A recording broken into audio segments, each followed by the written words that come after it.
Hello everyone, welcome to academic atlas. I am Jaya Prakash. तो आज हम आपके सामने लेकर आए हैं बाल राम कथा का अध्याय 10।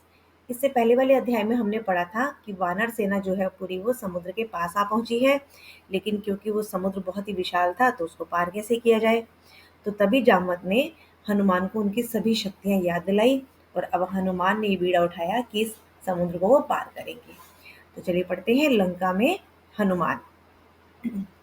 हनुमान उठे, अंगड़ाई ली, झुककर धरती को छुआ और एक ही छलांग में महेंद्र पर्वत पर जा खड़े हुए। तो जब जामवंत ने हनुमान को उनकी शक्तियां याद दिलाई तो वो उठे और एक ही छलांग में महेंद्र पर्वत पर जा खड़े हुए। जामवंत सफल हो गए थे हनुमान को उनकी शक्ति की याद दिलाने में। पर्वत शिखर पर खड़े हनुमान ने विराट समुद्र की ओर देखा और उनकी आंखों में चुनौती का भाव नहीं था। मतलब कि जब जामवंत ने हनुमान को उनकी सारी शक्तियां याद दिलाई तो भाई उनको शक्ति अपनी सारी याद आ गई। जामवंत अपनी बात में सफल हो गए। अब जब हनुमान को अपनी खोई हुई शक्ति मतलब भूली हुई शक्तियां याद आई, वो पर्वत के शिखर पर पहुंचे तो उन्होंने इतने विराट बड़े समुद्र की ओर देखा। लेकिन जब उन्होंने समुद्र को देखा तो उनको तभी तब भी कोई ऐसी चुनौती नहीं लगी, उसको पार करना कोई बड़ी बात नहीं लगी। समर्पण का था समर्पण का था मतलब वो राम के प्रति अपना काम अपना कर्तव्य पूरा करना चाहते थे। समुद्र यह देखकर डर गया, उसकी गरिमा नष्ट होने को थी। मतलब हनुमान तो नहीं डरे इतने विराट समुद्र को पार करने से, लेकिन समुद्र ये देखकर डर गया। हनुमान ने पूर्व दिशा की ओर मुंह करके अपने पिता को प्रणाम किया, हाथ हवा में उठाए, पर्वत पर झुककर उसे हाथ पैर से कसकर दबाया और छलांग लगा दी। अब हनुमान ने क्या किया कि पूर्व दिशा की ओर मुख करके अपने पिता को प्रणाम किया, अपने हाथों को ऊपर उठाया, हवा में उठाया, पर्वत पर झुककर उसे हाथ पैर से कसकर दबाया और छलांग लगा दी। मतलब उन्होंने एक कस के छलांग लगाई। अगले ही पल वह आकाश में थे, मतलब वो उड़ रहे थे समुद्र के ऊपर, तेजी से आगे बढ़ते हुए। छलांग के समय बड़े शिलाखंड आसमान में उड़ गए। मतलब जब हनुमान ने पर्वत से छलांग लगाई और हवा में उड़ने की कोशिश की, तो जब वो हवा में उड़ने लगे तो उनकी छलांग की वजह से बड़े बड़े जो शिलाखंड थे, मतलब पत्थर के टुकड़े जो थे बड़े बड़े, वो भी आसमान में उड़ गए। ऐसी उनकी शक्ति थी। कुछ दूर हनुमान के साथ गए, वो पत्थर जो थे वो भी उड़कर हनुमान के साथ ही उड़ गए, साथ साथ गए, जैसे परिजन किसी को विदा करने जाते हैं। मतलब ऐसा लगा जैसे परिजन परिजन मतलब हमारे घर के साथ ही हमें विदा करने जाते हैं। किसी को हम लोग जब कोई आता है ना घर पे तो हम उसको विदा करने उसके साथ थोड़ी दूर तक जाते हैं। तो इस तरह से वो पत्थर हनुमान के साथ साथ आगे तक गए, जैसे लगा कि परिजन किसी को विदा करने जाते हैं। हनुमान की गति अधिक थी, मतलब हनुमान बहुत ही तेजी से उड़ रहे थे और पत्थर पीछे छूटे और समुद्र में जा गिरे। और उन पत्थरों की भी जो उड़ने की जो गति थी वो हनुमान से कम थी और वो समुद्र में जाके गिर गए। कुछ दूर तक शायद गए, लेकिन उसके बाद वो समुद्र में जाके गिर गए। महेंद्र पर्वत सुंदर था, वनस्पतियों और जीव जंतुओं से भरा। उसका शिखर पथरीला था, लेकिन नीचे घाटी में मनमोहक वृक्ष थे। मतलब जो महेंद्र पर्वत था जिसके पर शिखर पर हनुमान जी खड़े थे वो बहुत ही सुंदर था, लेकिन पथरीला था। मतलब बहुत उबड़ खाबड़ पथरीला था, पत्थर थे। और नीचे घाटी जो थी, उसके पर्वत के नीचे जो घाटी थी वो बहुत ही सुंदर थी। वृक्ष थे, लताएं थी उसमें। हनुमान के छलांग लगाने तक पर्वत शांत था, निश्चल। छलांग के दबाव से पर्वत दरक गया। मतलब जैसे ही हनुमान ने छलांग लगाई वो पर्वत भी पूरा हिल गया। वृक्ष कांप कर गिर गए। अब जब पर्वत हिला तो उस पर जो वृक्ष थे वो भी कांप के गिर गए। वन थर्रा गया, बड़ी बड़ी चट्टानें नीचे लुढ़कने लगी। मतलब जब हनुमान ने वहां से छलांग लगाई तो ये सब चीजें बिल्कुल हिल गई। चट्टानें सारी गिरने लगी, पत्थर पूरे हिलने लगे, वृक्ष हिलने लगे। पशु पक्षी चित्कार करते हुए भागे और पशु पक्षी भी डर गए। जब सारे वृक्ष हिले तो पशु पक्षी भी वहां से भागे चित्कार करके, मतलब चीखे मार मार के वो भागे वहां से। कई स्थानों पर जल स्रोत फूट पड़े। मतलब हनुमान के छलांग लगाने से जब वो चट्टानें वहां पे टूटी और नीचे लुढ़की तो वहां से कई जगह से पानी भी बहने लगा, जल स्रोत फूट पड़े, मतलब झरने बहने लगे। कहीं धुआं उठने लगा, चट्टानें दहक उठी, लाल हो गई, आग के गोले की तरह। मतलब इतनी दहक उठी, इतनी गर्म हो गई कि ऐसा लगा जैसे आग के गोले होते हैं। हनुमान इससे बेखबर थे, वायु की गति से आगे बढ़ रहे थे। पर हनुमान तो क्योंकि उड़ चुके थे, उन्हें नहीं पता कि उनके उड़ने के बाद उस चट्टान का क्या हुआ। वे इस चीज से बेखबर थे और आगे उड़ते जा रहे थे। मार्ग में उन्होंने दिशा बदली लंका जाने के लिए। उनका शरीर हिला तो बादलों की गड़गड़ाहट हुई। अब जैसे ही उन्होंने दिशा बदली, लंका की तरफ जाने लगे, लंका की दिशा में जाने लगे, और अपने शरीर को जैसे ही उन्होंने मोड़ा तो बादलों की गड़गड़ाहट हुई, बादल भी सारे गड़गड़ाने लगे। वे जहां से निकलते सब कुछ अस्थिर हो जाता। अस्थिर मतलब सब कुछ हिलने लगता, कुछ भी स्थिर ना रहता, सब कुछ हिल सा जाता। समुद्र में ऊंची लहरें उठने लगती, उनकी परछाई समुद्र में विराट नाव की तरह दिखती, बिना आवाज चलती हुई। अब वो इतने विशाल थे हनुमान जी कि उनकी जो परछाई थी जब वो समुद्र पर पड़ रही थी तो ऐसा लगता था कि बहुत बड़ी नाव है जो बिना आवाज के चल रही है। समुद्र के अंदर एक पर्वत था, मैनाक, सुनहरा चमकता हुआ। अच्छा, ये ना आपको याद रखना पड़ेगा कि समुद्र के अंदर जो पर्वत था उसका नाम क्या था? मैनाक। और वो सुनहरा था और बहुत ही चमकता हुआ था। यह जल राशि को चीर कर ऊपर उठा। अब जो समुद्र के अंदर मैनाक पर्वत था वो भी समुद्र से बाहर आ गया, यानी जल राशि को चीर कर ऊपर उठा। इसका मतलब वो समुद्र में से, समुद्र के जल में से ऊपर उठ गया, ऊपर आ गया। मै- मैनाक चाहता था कि हनुमान कुछ पल वहां विश्राम कर ले। तो समुद्र के नीचे से क्यों ऊपर उठा? क्योंकि वो चाहता था, पर्वत वो चाहता चाहता था कि मेरे ऊपर बैठ के हनुमान जी थोड़ी देर के लिए विश्राम कर लें।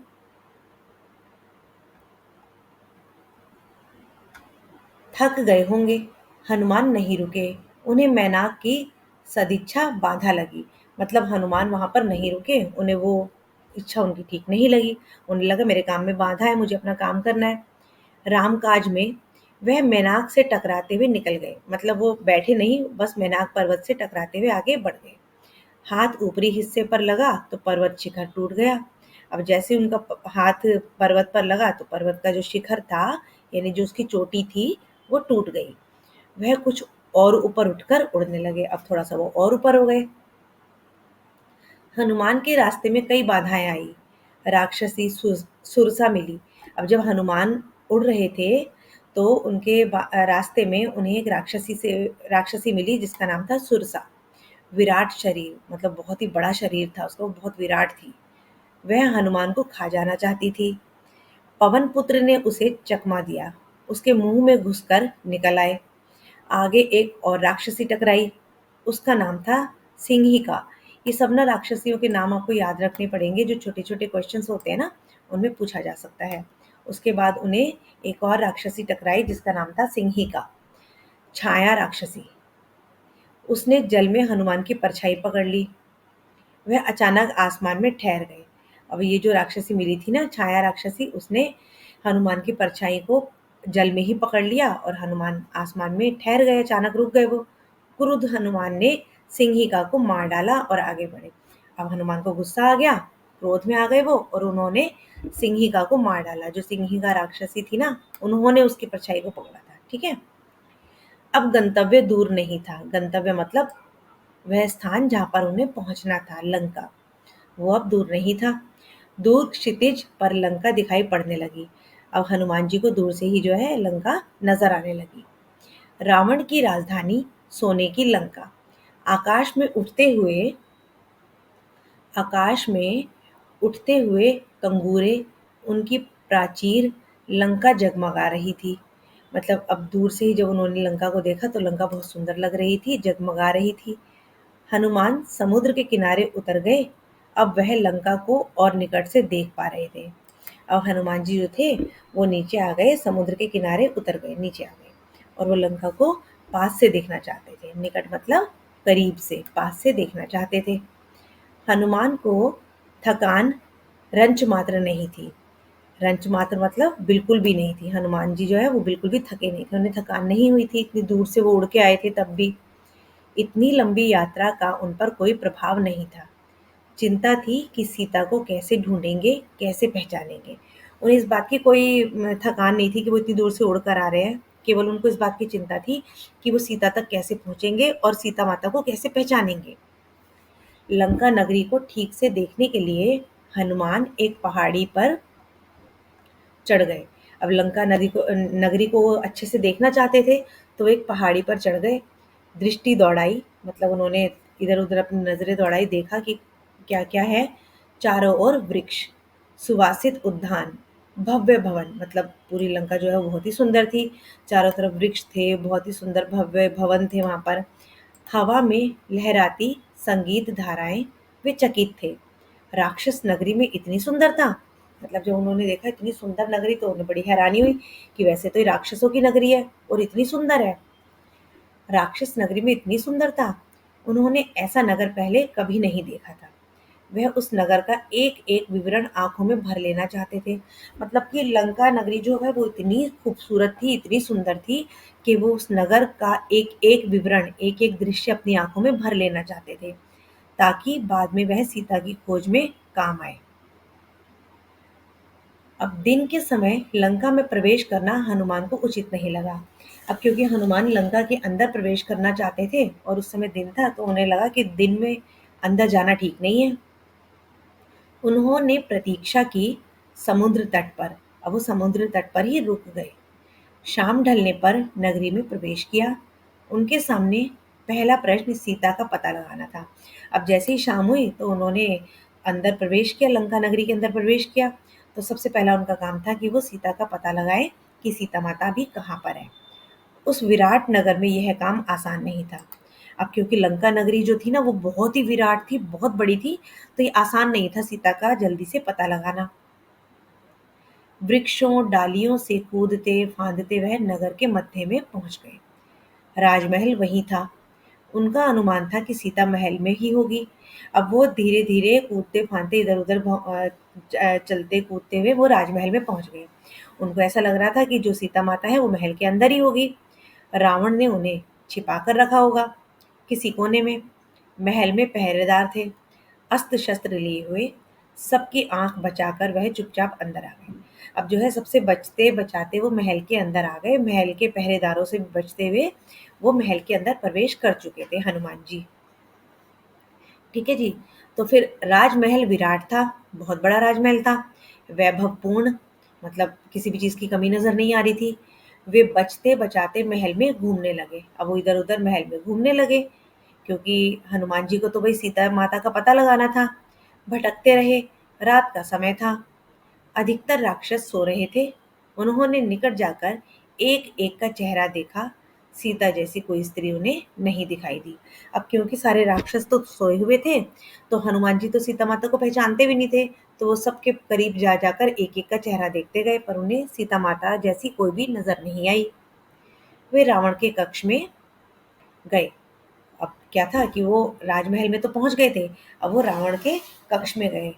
वहां रावण था, उनकी रानी मंदोदरी थी। अब जब रावण के कक्ष में गए तो वहां उन्होंने रावण को देखा और उनकी रानी मंदोदरी को देखा।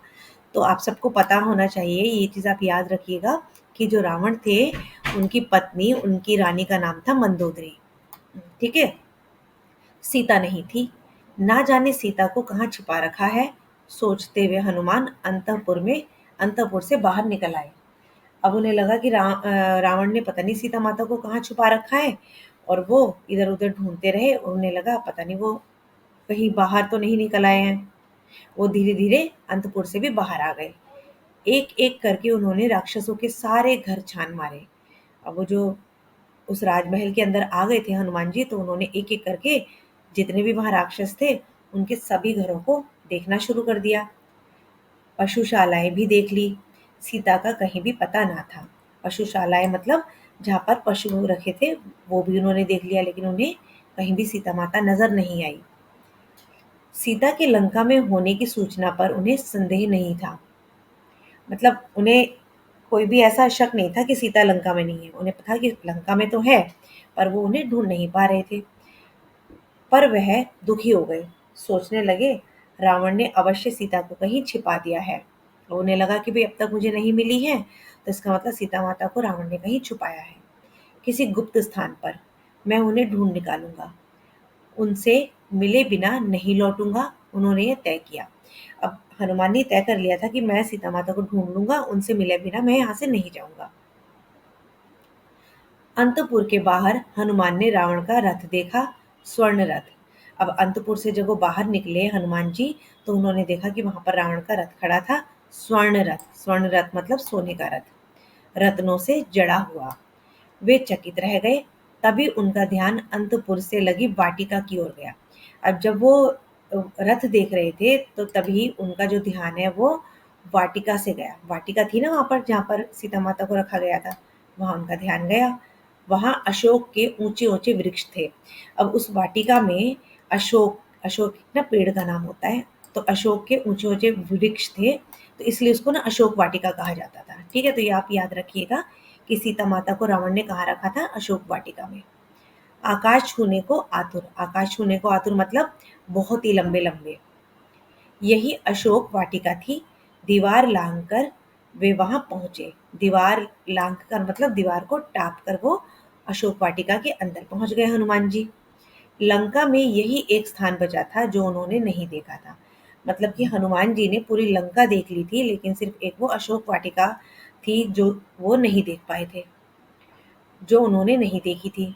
उन्हें लगा सीता वाटिका में नहीं हो सकती, रावण उन्हें इतनी खुली जगह क्यों रखेगा। अब राम हनुमान जी को तो लगा कि सीता माता को उन्होंने कहीं छुपा कर रखा होगा। उन्हें ये बिल्कुल अनुमान ही नहीं था कि रावण उनको इतनी खुली जगह पर अशोक वाटिका में रखेंगे।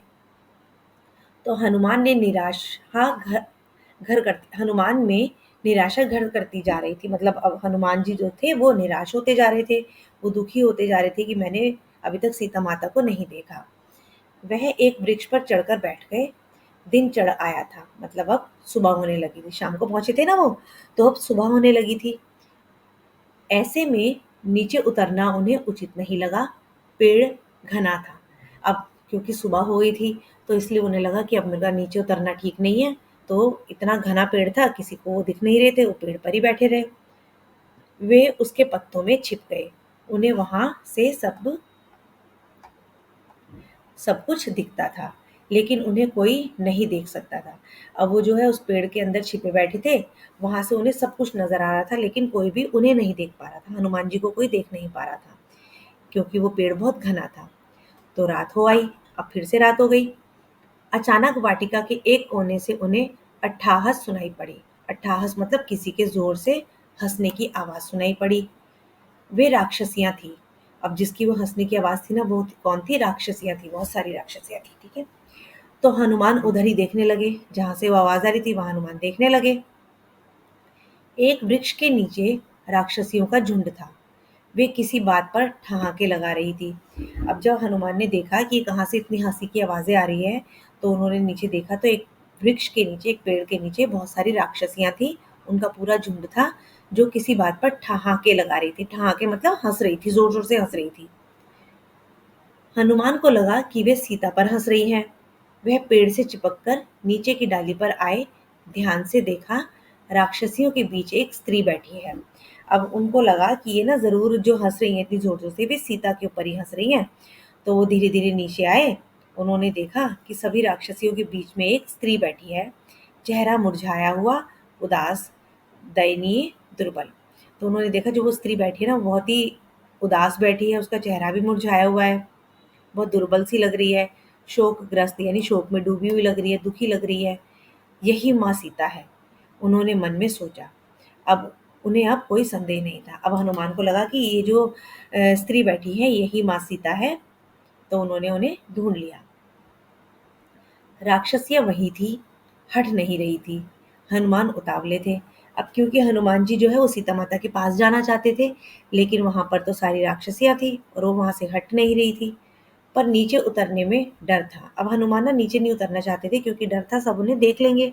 दिन निकल आया था, स्वयं उनके लिए, सीता के लिए भी।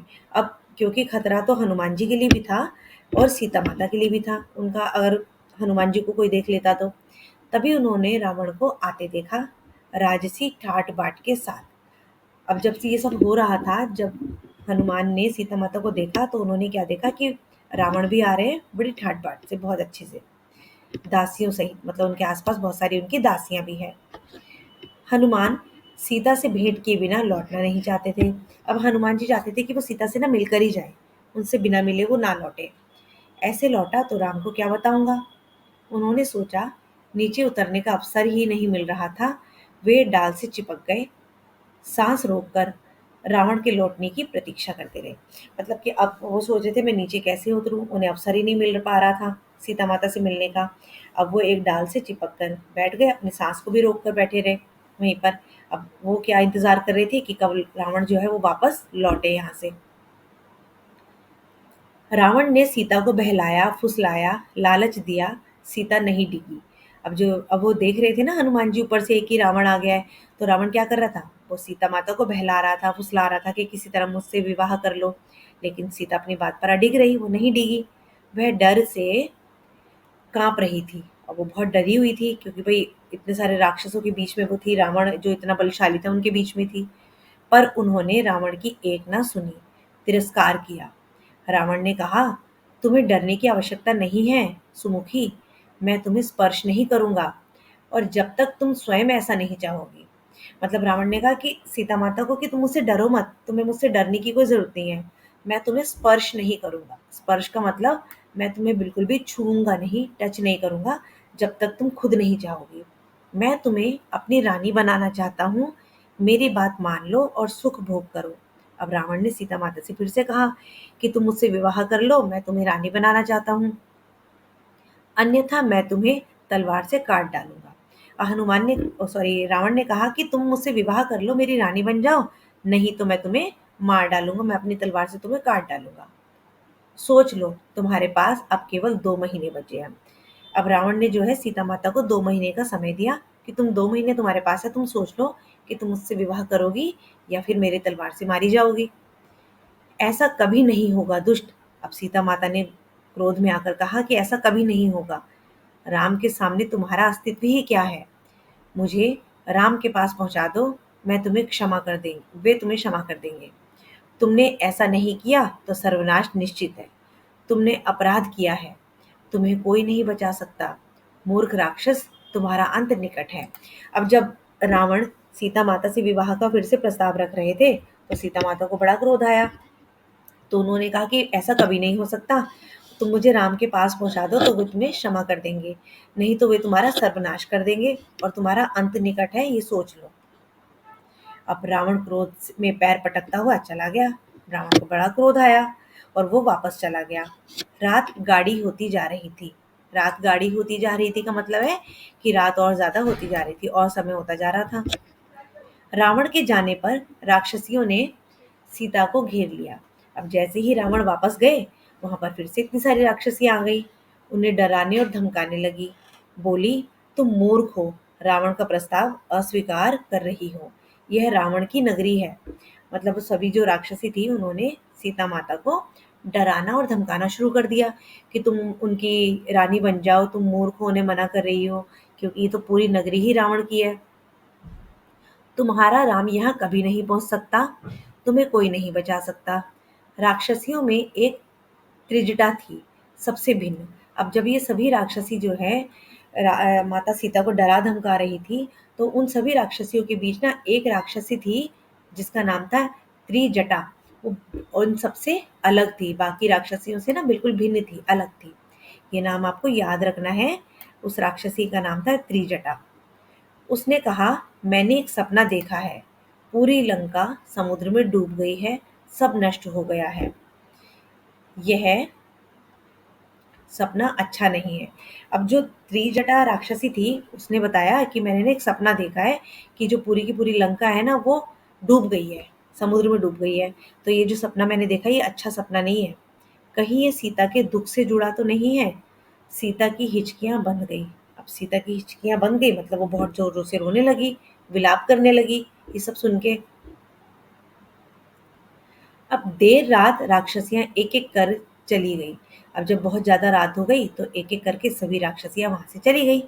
सीता वाटिका में अकेली थी। वह अच्छा अवसर था, पर हनुमान पेड़ से नहीं उतरे। अब जब राक्षसियाँ एक-एक करके सभी जा चुकी थी, तो ये बहुत अच्छा अवसर था कि हनुमान सीता माता से भेंट कर ले, मिल ले। लेकिन हनुमान जो है वो पेड़ से नहीं उतरे, कहीं सीता मुझे भी राक्षस ना समझ ले। अब हनुमान को लगा कि कहीं सीता मुझे भी राक्षस ना समझ ले, मायावी चाल मान ले कि भई सीता माता को लगे कि मैं कोई मायावी हूँ। उन्होंने सोचा, पेड़ पर बैठे-बैठे उन्होंने राम कथा प्रारंभ की। अब जब वो पेड़ पर थे हनुमान जी, तो उन्होंने वहीं पर बैठ के राम की कथा बोलनी शुरू की। राम की जो कथा है उन्होंने वो शुरू कर दी, प्रारंभ कर दी। राम का गुणगान किया। रावण की लंका में राम चर्चा सुनकर सीता चौंक उठी। अब जब राम ने सुनी राम की कथा कि भई राम का कोई गुणगान कर रहा है, तो सीता माता चौंक उठी कि भई रावण की लंका में राम का कौन गुणगान कर रहा है मेरे सिवा। उन्होंने ऊपर देखा, जिधर से आवाज़ आ रही थी, और पूछा कि तुम कौन हो? हनुमान नीचे उतर आए। उन्होंने सीता को प्रणाम किया, राम की अंगूठी उन्हें दे दी। कहा, हे माता, मैं श्री राम का दास हूँ। अब हनुमान जी जो है वो नीचे आए, और उन्होंने जो राम जी ने सीता माता को देने के लिए अंगूठी दी थी ना, वो सीता माता को हनुमान ने दिखाई कि मैं श्री राम का दास हूँ। किष्किंधा के वानर राज सुग्रीव का अनुचर हूँ। उन्होंने मुझे यहाँ भेजा है आपका समाचार लेने। अब उन्होंने बताया हनुमान जी ने कि भई मुझे यहाँ पर भेजा गया ताकि आपका मैं समाचार ले सकूँ। हनुमान को लेकर सीता के मन में अब भी शंका थी, लेकिन हनुमान को लेकर के ना सीता माता अभी भी थोड़ी शंकित थी, उन्हें अभी भी थोड़ा-सा डर लग रहा था कि ये कौन है। उन्होंने पत्थर पर फेंके आभूषणों की याद दिलाकर संदेह दूर किया। फिर जब सीता माता को यकीन नहीं हुआ, शंका रही, तो हनुमान जी ने बताया कि आपने पत्थरों पर, पर्वतों पर अपने आभूषणों को फेंका था। तब सीता माता को याद आया और उनका जो संदेह था वो दूर हुआ। सीता ने राम का कुशल क्षेम पूछा। सीता माता ने हनुमान जी से पूछा कि राम ठीक-ठाक है या नहीं है, और कई प्रश्न किए। हनुमान उन्हें कंधे पर बिठाकर राम के पास ले जाना चाहते थे। सीता ने प्रस्ताव अस्वीकार कर दिया। अब हनुमान जी ने कहा कि आप मेरे कंधे पर बैठो, मैं आपको राम के पास ले जाता हूँ। लेकिन सीता माता ने मना कर दिया। उन्होंने कहा, यह उचित नहीं होगा पुत्र, पकड़े गए तो मेरा संदेश भी राम तक नहीं पहुँचेगा। फिर सीता माता ने कहा, अगर हम पकड़ लिए गए, हमें किसी ने देख लिया, तो जो मैं संदेश पहुँचाना चाहती हूँ राम तक, वो भी नहीं पहुँच पाएगा। तो सीता माता ने हनुमान जी के साथ जाने से मना कर दिया। हनुमान ने सीता से विदा ली।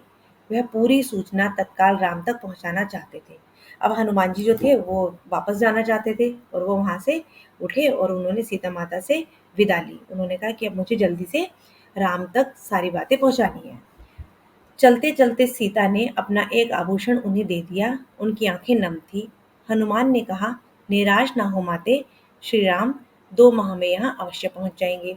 अब क्योंकि हनुमान जी विदा ले रहे थे, तो सीता माता की आँखें भी नम हो गई थी, और फिर हनुमान जी ने सीता माता को आश्वासन दिया कि आप परेशान ना होइए, श्री राम 2 महीने में आपको यहाँ पर लेने ज़रूर आ जाएँगे।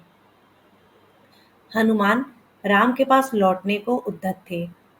उत्तर दिशा की ओर जाना था, पर कुछ सोचकर रुक गए। उन्होंने रावण का उपवन तहस-नहस कर दिया। अब राम जो हनुमान जी थे वो राम के पास जल्दी से जाना चाहते थे, लेकिन वो रुके, और उन्होंने जो राम का जो पूरा का पूरा वन था, अशोक वाटिका थी, वन था, वो पूरा तहस-नहस कर दिया। अशोक वाटिका उजाड़ दी, पूरी अशोक वाटिका जो है वो उजाड़ दी, उनके सारे वृक्ष उखाड़ दिए, और विरोध करने वाले सभी राक्षसियों को मार डाला, और जितने भी वहाँ राक्षस थे जो उन्हें रोक रहे थे ऐसा सब करने से, उन सबको भी हनुमान ने मार डाला। रावण के कई महाबली मारे गए। रावण के जो बहुत सारे महाबली थे वहाँ पर, वो सब भी मारे गए। हनुमान ने लड़ते हुए रावण का पुत्र अक्षकुमार भी प्राण गँवा दिए। मतलब हनुमान से लड़ते-लड़ते जो रावण का पुत्र था अक्षकुमार, उसके भी प्राण चले गए। तो ये आपको याद रखना है कि रावण के जो पुत्र का नाम था वो था अक्षकुमार। ठीक है? रावण भागे-भागे राजमहल गए। रावण को इसकी सूचना दी। राक्षस भागे-भागे राजमहल गए और रावण को इसकी सूचना दी। सभी राक्षस जो है वो परेशान हो गए, वो जल्दी से रावण के पास गए और उन्होंने रावण को बताया, सूचना दी कि एक वानर ने उत्पात के बारे में बताया कि एक वानर ने पूरे राजमहल में उत्पात मचाया हुआ है। रावण तिलमिला गया, मतलब उस रावण को बड़ा गुस्सा आ गया। उसके क्रोध का ठिकाना नहीं रहा। उसने मेघनाद को भेजा, अपने सबसे बड़े बेटे को। अब जो रावण का जो सबसे बड़ा बेटा था, उसका नाम था मेघनाद। और रावण ने मेघनाद को भेजा, कहा उस वानर को मेरे सामने उपस्थित करो, उससे जघन्य अपराध किया, उसने जघन्य अपराध किया, मतलब उसने बहुत अपराध किया कि मेरे इतने सारे राक्षस मार दिए, मेरी पूरी वाटिका उजाड़ दी, तो मेरे पास लेकर आओ। तो आपको ये याद रखना है कि रावण का जो सबसे बड़ा बेटा था उसका नाम था मेघनाद। ठीक है। मेघनाद ने हनुमान से भीषण युद्ध किया।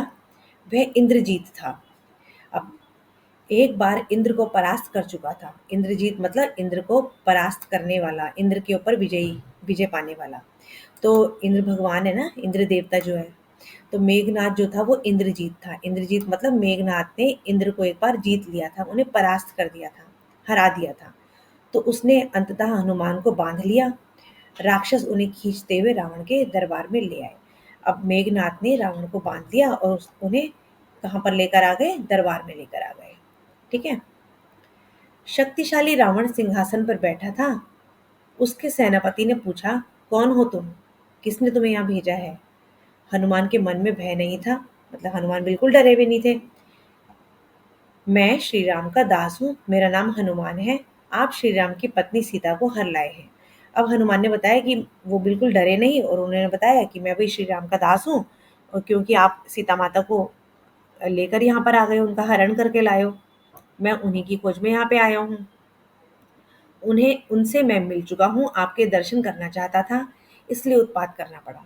अब हनुमान जी ने बताया कि मैं सीता माता से तो मिल चुका हूँ, और मैं अब आपसे मिलना चाहता था, इसलिए मैंने इतना उत्पात मचाया हुआ था।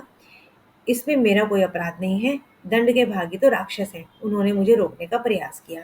अब हनुमान ने बताया कि मैंने उत्पात किया, मैंने पूरी वाटिका उजाड़ दी, इसमें मेरा कोई अपराध नहीं है, मैंने कोई अपराध नहीं किया, बल्कि अपराध तो आपके राक्षसों ने किया है, क्योंकि उन्होंने मुझे रोकना चाहा। क्रोध में रावण हनुमान को मारने उठा। छोटे भाई विभीषण ने उन्हें रोक लिया। अब रावण को बहुत ज्यादा क्रोध आ गया, और क्रोध में आकर के वो रावण हनुमान को मारने के लिए उठ खड़े हुए। लेकिन रावण का जो छोटा भाई था, अब ये आपको याद रखना है कि रावण के छोटे भाई का नाम था विभीषण। तो रावण का जो छोटा भाई था, उन्होंने रावण को रोक लिया। कहा, आप नीतिवान हैं राजन, नीति के अनुसार दूत का वध अनुचित है। मतलब नीति के विरुद्ध है ये कि हम किसी दूत को मार डालें। आप उसे कोई दूसरा दंड दें, कि हम दूत को मार नहीं सकते, लेकिन आप उसको कोई और दंड दे दें। हनुमान ने रावण को पुनः प्रणाम किया। मेरा एक निवेदन है, आप सीता को सम्मान सहित लौटा दें, इसी में आपका कुशल है। धनुर्धर राम से आप युद्ध नहीं जीत सकते। अब हनुमान जी ने रावण को कहा कि मैं तुमसे एक निवेदन करता हूँ, एक प्रार्थना करता हूँ कि आप सीता माता को सम्मान के साथ वापस लौटा दें, क्योंकि आप रावण इतने शक्तिशाली हैं, सॉरी राम इतने शक्तिशाली हैं कि आप उनसे युद्ध नहीं कर सकते, आप जीत नहीं सकते। अब राम, क्योंकि जो राम जो हैं वो इतने बलशाली हैं कि आप उनसे युद्ध में जीत नहीं सकते। रावण ने क्या किया? रावण ने हनुमान की पूंछ में आग लगा देने की आज्ञा दे दी, और राक्षसों ने आग लगा भी दी। ठीक है, तो फिर सभी राक्षसों ने रावण की आज्ञा पाकर हनुमान की पूंछ में आग लगा दी। जलती हुई पूंछ के साथ उन्हें नगर में घुमाया। राक्षस ठिठोली कर रहे थे। अब जितने सारे राक्षस थे वो ये सब देख करके हंस रहे थे, ठिठोली कर रहे थे। इसी बीच हनुमान ने बंधन तोड़ दिए, मतलब उन्हें बांधा हुआ था ना, तो उन्होंने सारे बंधन तोड़े और एक भवन पर चढ़कर उसमें आग लगा दी। अब उन्होंने क्या किया, एक भवन पर चढ़े और पूरे भवन में आग लगा दी। एक से दूसरी अटारी पर कूदते हुए सभी भवन जला दिए। अब हनुमान ने भी सारा कुछ जला दिया, पूरी लंका जला दी। हाहाकार मच गया, लंका जल रही थी धू धू कर। राक्षस विलाप कर रहे थे, मतलब जितने भी राक्षस थे वो रो रहे थे। अचानक हनुमान को सीता की चिंता हुई। वे अशोक वाटिका की ओर भागे। डर था कि कहीं आग उन तक ना पहुंच जाए। अब हनुमान जी ने जब पूरी लंका जला दी, तो उन्हें सीता माता की चिंता हुई कि वो अशोक वाटिका की तरफ गए, कि कहीं भाई आग उन तक ना पहुंच जाए। सीता सकुशल थी, मतलब सीता माता जो थी वो बिल्कुल ठीक ठाक थी। पेड़ के नीचे बैठी हुई, आग से अप्रभावित, मतलब आग उन तक नहीं पहुंची थी। हनुमान ने उन्हें प्रणाम किया, आशीर्वाद मांगा और उत्तर दिशा की ओर चल पड़े, राम के पास। अब हनुमान जी जो थे वो सीता माता से आज्ञा मांग के राम के पास चले गए। दूसरे तट पर सभी हनुमान की प्रतीक्षा कर रहे थे। अब वहां पर सब हनुमान जी की इंतजार कर रहे थे, प्रतीक्षा कर रहे थे।